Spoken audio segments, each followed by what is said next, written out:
Le 16 août tombe un dimanche cette année, et quelque chose à propos de ce dimanche a déjà commencé à s'éveiller en vous avant même qu'il n'arrive. Élu, ce message porte un poids que vous avez ressenti dans votre poitrine pendant des semaines sans avoir de mots pour le dire. Une union que le ciel a déjà scellée est en train de se rapprocher des bords de votre vie ordinaire, et le seul véritable danger est que vous puissiez la refuser. Non pas la refuser bruyamment, la refuser tranquillement comme le font les personnes épuisées, en haussant les épaules, en restant occupées, en décidant que rien de nouveau ne vous arrive jamais vraiment. Vous avez vécu à l'intérieur d'une longue saison de séparation, d'avec une personne, d'avec une communauté, d'avec un sentiment d'appartenance, peut-être même de la proximité de Dieu. Et le calendrier a commencé à ressembler à un mur au lieu d'une porte. Mais ce dimanche vous est tendu comme un seuil, et un seuil ne demande qu'une seule chose, que vous ne vous en détourniez pas. Si vous avez senti que cette saison signifiait quelque chose sans jamais pouvoir la nommer, ce sentiment innommable est exactement ce qui vous a épuisé. Le calendrier secret des élus a été écrit pour vous aider à identifier la saison que vous vivez réellement, afin que le poids sur votre poitrine cesse d'être un mystère et devienne une carte que vous pouvez lire. Vous commencerez à comprendre pourquoi certaines périodes de temps semblent plus lourdes que d'autres, et ce que cette lourdeur peut vous demander. Pour accéder à l'e-book, allez maintenant en haut des commentaires et cliquez sur le lien dans le commentaire épinglé. Restez avec moi ici, car ce qui se forme autour de ce dimanche n'est pas un accident du calendrier. Cela s'est formé tranquillement, comme les choses les plus importantes se forment toujours. Votre corps a su cela avant que votre esprit n'accepte de le savoir. Vous le ressentez dans la façon dont vos épaules se serrent lorsqu'un certain nom apparaît sur l'écran de votre téléphone. Vous le ressentez dans la pause avant de répondre à un message, cette petite hésitation où l'espoir et la protection de soi se battent pendant une demi-seconde. Vous le ressentez la nuit, quand la pièce s'assombrit et que vos pensées retournent, contre votre volonté, à une table où quelqu'un avait l'habitude de s'asseoir. Le sommeil. Attention, vous devez vous préparer maintenant. J'ai séparé un matériel pour ceux qui sentent que Dieu parle, mais ne savent pas quand, ni quoi, et vivent dans la peur de manquer le bon moment. Le calendrier secret des élus va vous donner cette clarté. Ce sont 7 secrets du calendrier du ciel, les marques temporelles que Dieu laisse dans la vie de tout élu, pour que vous reconnaissiez les signes, identifiez la saison dans laquelle vous vous trouvez, et voyez la date que Dieu a réservée pour vous avant qu'elle ne passe. Cessez d'appeler coïncidence ce qui est un signe de Dieu. Cessez de vivre selon l'horloge du monde, pendant que le ciel parle dans un autre temps. Cessez d'attendre sans savoir ce que vous attendez. Votre saison est en train de passer, et un élu qui ne reconnaît pas les temps de Dieu arrive non préparé précisément le jour du tournant. Plus de 10 000 élus ont déjà lu les signes et ont eu la conviction qu'ils cherchèrent depuis des années. Ils étaient comme vous, ils sentaient que Dieu avait quelque chose de prévu, mais ne savaient pas lire les signes. Ils vivaient dans l'attente silencieuse, et ils ont découvert que le jour était déjà dans le calendrier. Il suffisait de le reconnaître. L'offre est ouverte seulement ce mois-ci. Accédez au lien dans le commentaire épinglé maintenant, avant qu'une autre saison de votre faveur ne passe sans que vous vous en rendiez compte. Le sommeil a été plus léger ces derniers temps. Votre souffle se bloque à des heures étranges, dans la file du supermarché, au feu rouge, sous la douche, et vous ne pouvez pas expliquer pourquoi un dimanche d'août devrait sembler différent de n'importe quel autre dimanche. Vos mains ont été agitées. Vous nettoyez des choses qui sont déjà propres. Vous ouvrez des conversations et les fermez sans taper un seul mot. Ce n'est pas une faiblesse et ce n'est pas de l'imagination. C'est l'agitation d'un cœur qui sent une porte se déverrouiller quelque part dans la maison avant que quiconque n'ait touché la poignée. Le corps entend souvent ce que l'esprit refuse encore de considérer. Et votre esprit a refusé. Parce que la dernière fois que vous avez espéré une union, cet espoir vous a coûté quelque chose que vous payez encore. Alors laissez-moi vous dire honnêtement ce qu'est ce message et ce qu'il n'est pas. Ce n'est pas une promesse qu'une personne précise vous appellera le 16 août, et ce n'est pas une garantie qu'une relation brisée sera réparée avant le coucher du soleil. Aucun message fidèle ne peut vous remettre cela. Ce que ce message peut faire, c'est vous aider à reconnaître ce qui peut s'ouvrir en vous et autour de vous, afin que si un moment d'union arrive, une conversation, une invitation, une réconciliation, un retour à Dieu, un siège qui vous est offert à nouveau, vous ne soyez pas debout dans l'encadrement de la porte avec les bras croisés. Telle est la promesse du contrat entre nous. Vous apprendrez à nommer la séparation que vous avez normalisée. Vous verrez la différence entre protéger votre cœur et l'emprisonner. Vous comprendrez pourquoi ce dimanche particulier porte le sentiment d'un rendez-vous plutôt que d'un accident. Et vous repartirez avec des moyens concrets de préparer une place pour l'union sans faire semblant, sans forcer et sans remettre votre paix à des résultats que vous ne pouvez pas contrôler. Le ciel scelle les choses tranquillement. Votre part n'est pas de forcer le sceau. Votre part est d'être trouvable quand la chose scellée arrive. Imaginez un matin ordinaire cette semaine. Vous êtes debout dans votre cuisine avec une tasse qui refroidit dans votre main et sans raison que vous puissiez défendre, votre esprit dérive vers eux. La personne, la famille, l'église, l'ami, la version de vous-même auprès de laquelle vous aviez l'habitude de vous asseoir. La lumière du matin traverse la fenêtre comme elle le fait toujours, mais aujourd'hui, elle tombe sur une chaise vide et vous remarquez la chaise comme vous remarquez une dent manquante. Rien de dramatique ne se produit. La bouilloire ne siffle pas. Le téléphone ne sonne pas. C'est exactement cela. Les annonces les plus saintes dans une vie arrivent rarement avec du bruit. Elles arrivent comme un constat. Vous remarquez la chaise vide et au lieu de détourner le regard comme vous vous êtes entraîné à le faire, vous vous laissez la regarder pendant 3 secondes complètes de plus que d'habitude. Quelque chose dans votre poitrine se desserre et fait mal en même temps. Cette douleur est une information. Cette douleur est la part de vous qui n'a jamais cessé de croire en l'union, même après que la part de vous qui gère la déception a pris le contrôle de la maison. Une union scellée ne commence pas quand 2 personnes se rencontrent. Elle commence quand une personne admet enfin que la chaise vide compte toujours. Vous avez remarqué ce thème auparavant, de manière plus petite, et vous vous êtes convaincu de ne pas le remarquer à chaque fois. Vous vous êtes dit que vous étiez sentimental. Vous vous êtes dit que les gens sensés acceptent la distance et passent à autre chose. Mais vous n'êtes pas ici par accident, et votre constat n'est pas un défaut de votre caractère, c'est l'une des façons dont le discernement fonctionne réellement dans une vie ordinaire. Les gens qui manquent leur moment d'union sont rarement ceux qui n'ont rien ressenti. Ce sont ceux qui ont tout ressenti et ont obéi à leur embarras à la place. Alors, voici la question sous la question. Comment savez-vous ce que votre attente a signifié? Si l'attente a été lourde et sans mots, et que vous n'avez pas pu dire si vous étiez préparé, redirigé ou simplement oublié, cette confusion est sa propre forme de souffrance. Le calendrier secret des élus existe exactement pour cette confusion. Il vous aide à faire la différence entre attendre, préparer, clore, rediriger, reconstruire et un commencement genuinely nouveau afin que vous puissiez organiser vos prières au lieu de les disperser.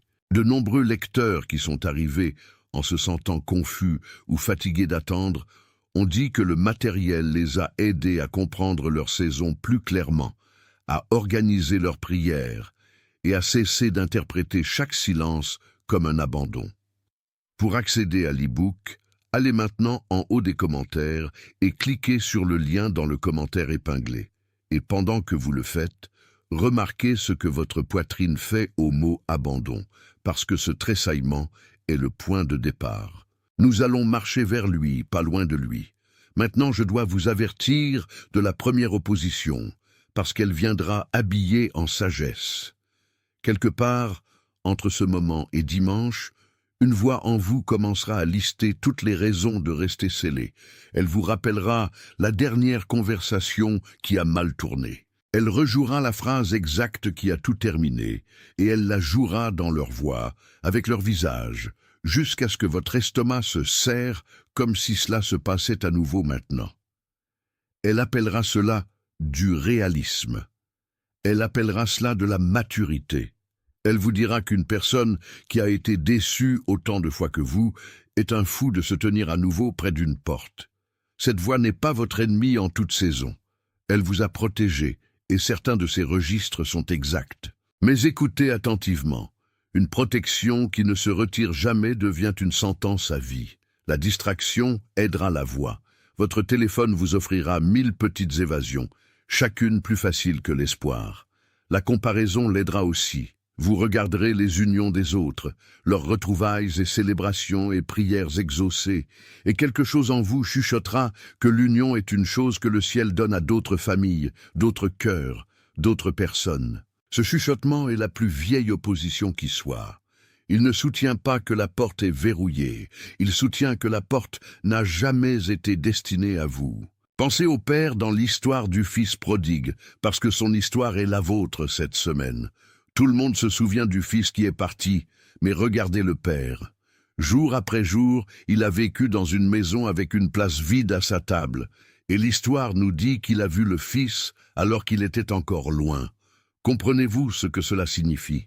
Cela signifie que le Père surveillait la route. Cela signifie que malgré toutes les raisons sensées de sceller son cœur, l'insulte de l'héritage pris trop tôt, le silence, l'humiliation dans le village, il a gardé ses yeux sur l'horizon où l'union, si elle venait jamais, devrait apparaître. Il n'a pas couru après, il n'a pas forcé, il n'a pas fait semblant que la séparation ne faisait pas mal. Il a simplement refusé de laisser la déception réarranger les meubles de son cœur. Et ainsi, il y avait encore une table, encore une robe, encore une bague, encore un père debout au bord de sa propre terre, surveillant. Vous avez une route comme celle-là dans votre vie.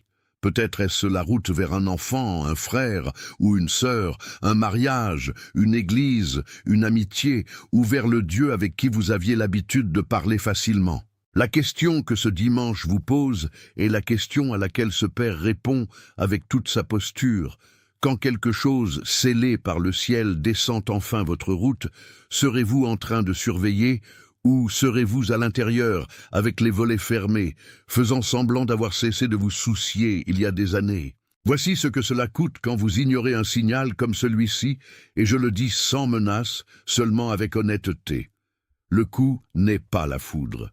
Le coup est la répétition. Une autre année des mêmes conversations gardées. Une autre fête survivée au lieu d'être partagée. Une autre saison où vous vous éditez jusqu'à la version la plus sûre, où vous riez au bon moment et ressentez la platitude ensuite dans la voiture. Quand une personne refuse un seuil assez de fois, quelque chose de subtil durcit, pas exactement le cœur, mais l'attention. Vous cessez de remarquer la chaise vide. Vous cessez de surveiller la route. Vous développez une compétence dans la solitude qui ressemble de l'extérieur à de la force, et les gens commencent à vous féliciter pour la chose même qui vous affame tranquillement.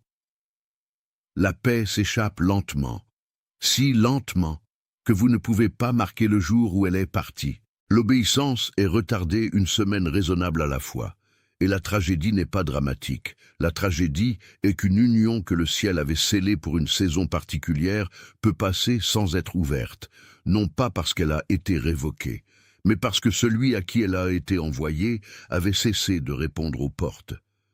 Vous savez déjà que c'est vrai, parce que vous avez vu cela se produire dans la vie d'autres personnes. Ce dimanche ne concerne pas leur vie. Il concerne la route dehors, votre propre fenêtre. Alors entendez le titre de ce message comme il était destiné à atterrir sur vous. Élu, le 16 août, ce dimanche apporte une union que le ciel a déjà scellée. Ne refusez pas.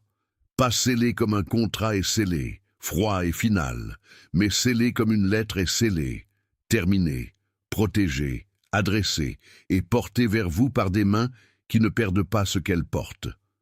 L'accent n'est pas sur ce que vous devez fabriquer.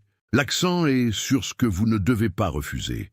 Le refus est le seul verbe qui vous appartient dans ce titre, et cela devrait vous dire quelque chose sur l'endroit où votre pouvoir vit réellement cette semaine. Vous ne pouvez pas forcer une réunion, une restauration ou un retour de la proximité ressentie de Dieu, mais vous pouvez les refuser, et vous pouvez les refuser sans jamais dire le mot non à voix haute. Si quelque chose en vous reconnaît cela comme le vôtre, tapez 777 dans les commentaires comme une simple confirmation que vous vous tenez à votre seuil au lieu d'être loin de lui, et puis revenez tout de suite à ces mots. Parce que maintenant, nous devons aller plus profond, sous la scène, sous la douleur, vers la raison pour laquelle une union scellée aurait jamais besoin de vous avertir contre le refus en premier lieu. Parce que voici le tournant que la plupart des gens ne font jamais. Le conflit autour de ce dimanche n'est pas seulement entre vous et une autre personne. Il est entre vous et vous. Deux personnes peuvent s'asseoir à la même table et ne jamais se rencontrer. Et une personne peut se tenir seule dans une cuisine et être plus prête pour l'union qu'une foule. La séparation que vous ressentez à l'extérieur a une jumelle à l'intérieur. Et la jumelle est plus vieille. Bien avant que quiconque ne parte, bien avant qu'aucune conversation n'échoue, une fissure s'est ouverte en vous entre la part qui espère et la part qui gère la déception, et le gestionnaire dirige la maison depuis. C'est pourquoi l'avertissement est « ne refusez pas plutôt que « allez chercher ». Le ciel ne vous demande pas d'accomplir une réconciliation. Le ciel vous demande d'arrêter d'y opposer votre veto. Et ce sont des missions complètement différentes. L'une vous demande de contrôler d'autres personnes, ce que vous ne pouvez pas faire et n'avez jamais été destiné à faire. L'autre vous demande de vous gouverner vous-même, ce qui est dur, ce qui est possible, et ce qui est le travail réel de cette semaine. La porte de l'union ne s'ouvre pas seulement vers l'extérieur. Elle s'ouvre d'abord vers l'intérieur, et la charnière du côté intérieur est un schéma que vous avez porté si longtemps que vous pensez que c'est votre personnalité. Le schéma a un nom et je le nommerai doucement, parce que ce n'est pas un défaut, c'est une stratégie qui a survécu à sa guerre. Quelque part dans votre histoire, l'espoir vous a fait assez mal pour que vous nommiez un garde au-dessus de lui. Et la règle du garde est simple, rien n'est espéré deux fois. Vous prépleurez, vous répétez le rejet avant que l'invitation n'arrive même, afin que si la réponse est non, vous aurez déjà arrangé votre visage. Vous gardez un pied dehors de chaque pièce dans laquelle vous entrez. Vous appelez cela discernement parfois, mais le discernement ouvre les portes avec soin. Ce schéma les ferme définitivement et puis les verrouille de l'intérieur. La reconnaissance seule, cependant, ne vous portera pas à travers ce dimanche. Connaître votre schéma n'a jamais été la même chose que d'en sortir. C'est là que le calendrier secret des élus devient pratique plutôt que poétique. C'est un compagnon pour le travail quotidien de réflexion, de prière et de discernement, vous aidant à identifier le prochain pas fidèle au lieu de réagir par panique ou de vous fermer par habitude. Il vous donne un moyen d'amener ce schéma exact dans votre vie de prière et de l'examiner à la lumière, un jour honnête à la fois. Pour accéder à l'e-book, allez maintenant en haut des commentaires et cliquez sur le lien dans le commentaire épinglé. Et puis revenez à cette phrase, parce que je veux que vous remarquiez quelque chose. Même maintenant, le garde en vous cherche la sortie. Même maintenant, il chuchote que ce ne sont que des mots. Ce chuchotement est le schéma qui se défend. Maintenant, laissez-moi vous apprendre à distinguer trois voix, parce que cette semaine, les trois parleront en même temps. Votre esprit parlera en arguments, calendrier, preuve, la transcription de qui a dit quoi et quand. Tout cela exact, et rien de cela suffisant. Votre corps parlera en sensations, la poitrine serrée quand le téléphone s'allume, la chaleur quand vous vous souvenez comment c'était avant, la fatigue qui tombe sur vous au moment où vous envisagez de tendre la main. Et votre esprit parlera en quelque chose de plus silencieux que les deux. Une traction, une inclinaison, une étrange stabilité sous le bruit qui n'argumente pas et ne fait pas mal mais simplement ne s'en va pas. La plupart des gens vivent toute leur vie en laissant la voix la plus forte gagner. Et la voix la plus forte n'est presque jamais la plus vraie. Le travail de l'esprit est de protéger votre registre d'avoir raison. Le travail du corps est de vous protéger de la répétition de la douleur. Le travail de l'esprit est de vous garder pointé vers ce pourquoi vous avez été fait, et vous avez été fait pour l'union. Avec Dieu d'abord, et puis, découlant de cela, avec les personnes et les lieux que le ciel assigne à votre histoire. Quand les trois voix sont en conflit cette semaine, ne faites taire aucune d'elles. Écoutez les trois, et puis remarquez laquelle parle encore, après que les autres ont épuisé leur souffle.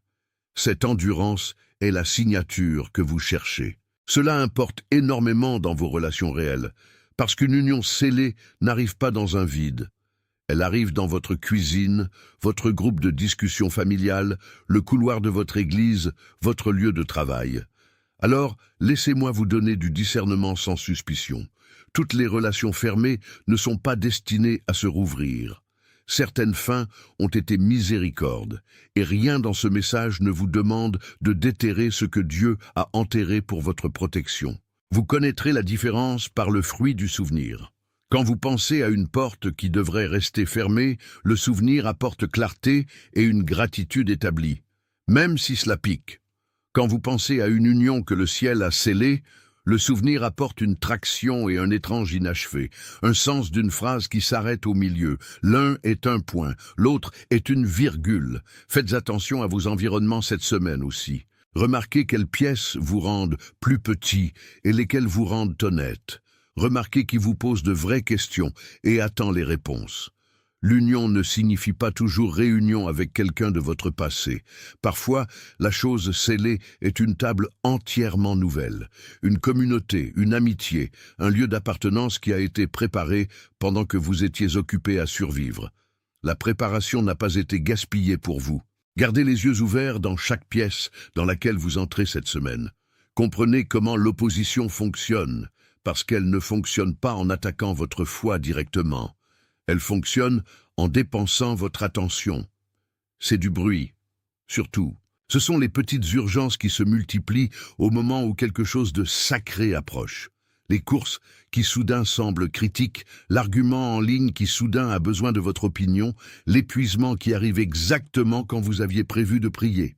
Le retard est son outil favori, parce que le retard ne ressemble jamais à un refus. Vous ne dites pas non au seuil, vous dites plus tard. Et plus tard est si poli que vous pouvez le dire 1000 fois sans une seule fois vous sentir comme une personne qui refuse les choses. La fatigue est son deuxième outil, et la fatigue est persuasive, parce qu'elle est en partie réelle.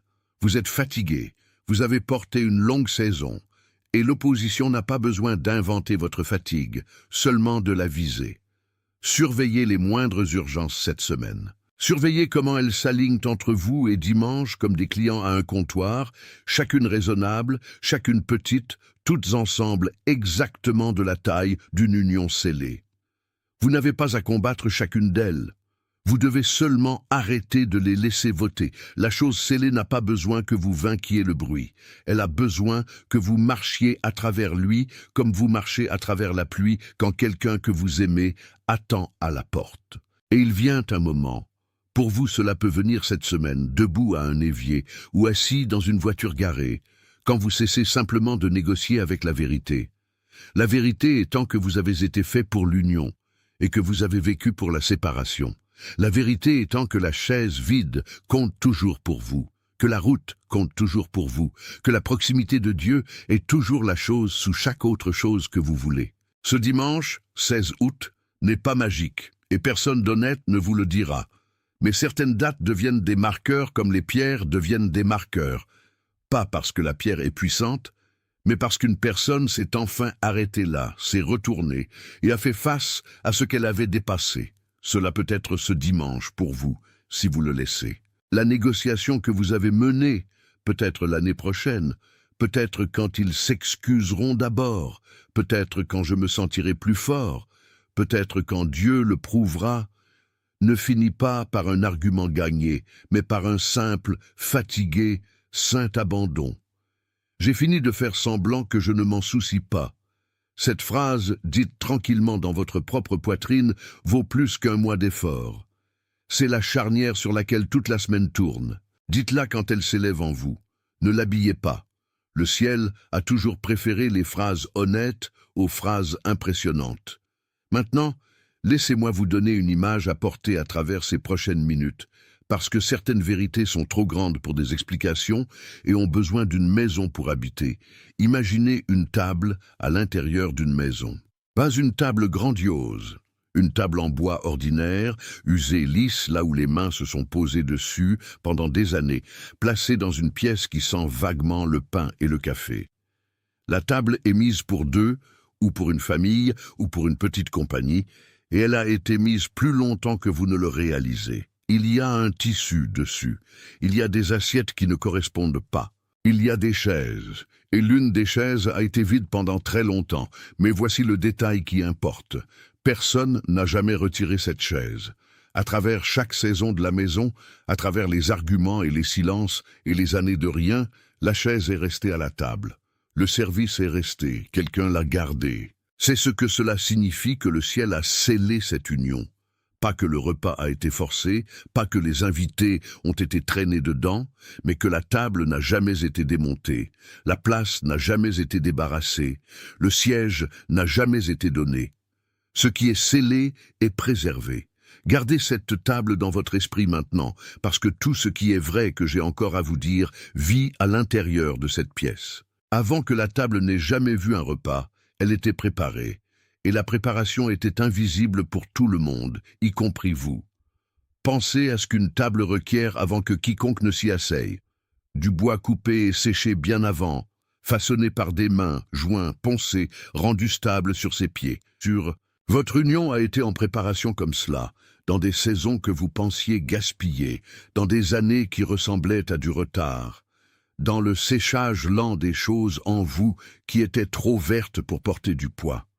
L'orgueil qui devait s'assaisonner, les mots qui devaient être sculptés hors de vous, le pardon qui devait guérir lentement, comme le bois guérit parce que le pardon qui est pressé craque sous le premier vrai poids. Et l'autre côté de la table était préparé aussi, dans des pièces que vous ne pouviez pas voir, dans un cœur que vous ne contrôlez pas par les mêmes mains patientes. C'est là la cachette d'une chose scellée. La plupart de son histoire s'est passée là où personne ne regardait. Vous avez été tenté d'interpréter les années cachées comme abandon, parce que de l'extérieur, une maison qui prépare et une maison abandonnée semblent identiques. Toutes les deux sont calmes, toutes les deux sont immobiles, toutes les deux ne vous donnent rien à rapporter. Mais à l'intérieur de l'une d'elles, le travail n'a jamais arrêté. À l'intérieur de l'une d'elles, une chaise était gardée à sa place pour un jour spécifique. Vous êtes plus proche de ce jour que le silence ne vous a laissé croire. Mais une table gardée n'est jamais laissée sans contestation, et vous devez voir à quoi ressemblait l'opposition à l'intérieur de la pièce. De la poussière surtout. La poussière est l'opposition de toute chose gardée, pas dramatique, pas violente, juste un lent dépôt quotidien qui dit « Pourquoi garder ceci ?» qui vient « Quand était la dernière fois que quelqu'un s'est assis ici ?» La poussière a couvert les assiettes, une fine couche à la fois, et chaque couche avait un nom, une déception, un message sans réponse, un anniversaire passé dans le silence, une prière qui semblait frapper le plafond et retomber sur votre tête. Puis, la pièce elle-même a commencé à être évitée. Vous avez commencé à prendre vos repas ailleurs, debout au comptoir, mangeant au-dessus de l'évier, vous nourrissant rapidement dans d'autres pièces pour ne pas avoir à regarder la chaise. Des saisons entières de votre vie ont été vécues dans le couloir de votre propre maison parce que la salle à manger faisait trop mal pour y entrer. Et finalement, peut-être, un tissu est passé sur toute la table et la pièce est devenue un débarras. Et vous avez dit aux visiteurs et à vous-même que la pièce n'était pas en usage. Écoutez-moi attentivement. Couvrir une table n'est pas la même chose que la débarrasser. Le service en dessous est intact. Le seau a tenu même sous la poussière, même sous le tissu, même sous votre évitement raisonnable, épuisant, compréhensible de votre propre salle à manger. Maintenant, regardez ce qui se passe ensuite dans la pièce, parce que c'est le mouvement sur lequel tout le titre s'appuie. Cela ne commence pas par des invités, cela commence par la lumière. Quelqu'un, et je vous dirai clairement que ce quelqu'un est vous, à la fin de votre longue négociation, ouvre la porte de la pièce fermée juste d'une largeur de main d'abord, et la lumière entre devant eux comme la lumière le fait toujours, non invitée et imparable. La poussière se montre dans le rayon, et pendant un moment la pièce semble pire dans la lumière que dans l'obscurité, et chaque instinct dit de fermer la porte. Mais la porte reste ouverte. Une fenêtre est déverrouillée, et l'air qui n'a pas bougé depuis des années commence à bouger. Le tissu est enlevé de la table, plié, pas jeté. Les assiettes sont lavées une à une.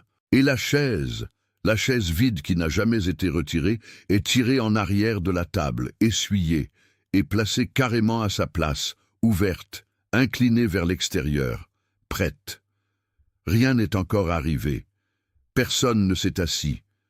Et pourtant tout a changé, parce que la pièce est passée d'un débarras à une salle à manger, et une salle à manger est une déclaration. Elle dit « Cette maison croit encore au repas. Cette maison est trouvable. Cette maison n'a pas refusé. » Tenez-vous dans cette pièce, dans votre esprit, encore un moment, parce que c'est là que la métaphore vous rend tout. Vous n'êtes pas l'invité à cette table, et vous n'êtes pas la chaise. Vous êtes celui qui tient le tissu, décidant de le plier ou de le laisser tout couvrir pour une autre année. Et voici ce que j'ai besoin que vous voyiez à propos de dimanche. Le 16 août n'est pas le jour où le repas est garanti. C'est le jour où la pièce peut être ouverte, la lumière laissée entrer, la chaise tirée et placée prête, et si l'union scellée choisit ce jour pour venir marcher vers votre route, sous quelque forme que le ciel ait préparée, elle trouvera une maison prête. Attention, vous devez vous préparer maintenant. J'ai séparé un matériel pour ceux qui sentent que Dieu parle, mais ne savent pas quand, ni quoi, et vivent dans la peur de manquer le bon moment. Le calendrier secret des élus va vous donner cette clarté.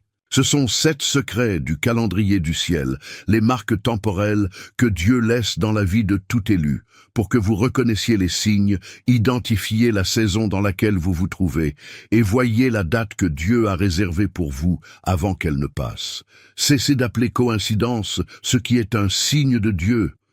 Cessez de vivre selon l'horloge du monde, pendant que le ciel parle dans un autre temps.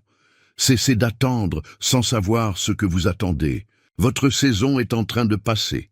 Et un élu qui ne reconnaît pas les temps de Dieu arrive non préparé précisément le jour du tournant. Plus de 10 000 élus ont déjà lu les signes et ont eu la conviction qu'ils cherchèrent depuis des années. Ils étaient comme vous. Ils sentaient que Dieu avait quelque chose de prévu, mais ne savaient pas lire les signes. Ils vivaient dans l'attente silencieuse. Et ils ont découvert que le jour était déjà dans le calendrier. Il suffisait de le reconnaître. L'offre est ouverte seulement ce mois-ci. Accédez au lien dans le commentaire épinglé maintenant, avant qu'une autre saison de votre faveur ne passe sans que vous vous en rendiez compte.